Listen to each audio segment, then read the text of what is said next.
ব্রাহ্মণবাড়িয়ায় টোকাই ভাড়া করে নিষিদ্ধ ঘোষিত সংগঠন ছাত্রলীগের প্রতিষ্ঠাবার্ষিকী উদযাপন।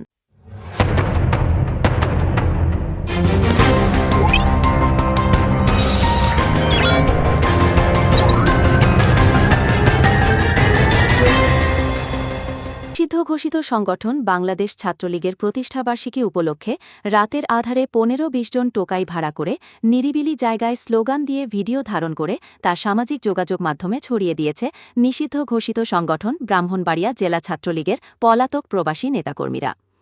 শান্তিপূর্ণ ব্রাহ্মণবাড়িয়ায় দীর্ঘদিন ধরে অশান্তি সৃষ্টির পায়তারা চালিয়ে যাচ্ছেন ব্রাহ্মণবাড়িয়া জেলা ছাত্রলীগের সভাপতি রুবেল হোসেন ও সাধারণ সম্পাদক শাহাদাত হোসেন শোভন।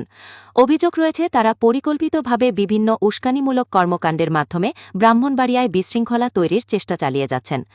জানা গেছে শাহাদাত হোসেন শোভন কয়েক কোটি টাকা ব্যয় করে অবৈধ নির্বাচনের মাধ্যমে সদর উপজেলা চেয়ারম্যান হয়েছিলেন।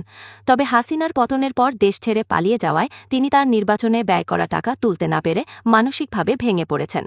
এরই ধারাবাহিকতায় তিনি ব্রাহ্মণবাড়িয়ায় আবারও নতুন করে সংগঠন পুনর্বাসনের চেষ্টায় টোকাই ভাড়া করে মিছিল, মিটিং ও স্লোগান দেওয়ার অপচেষ্টা চালিয়ে যাচ্ছেন বলে অভিযোগ উঠেছে।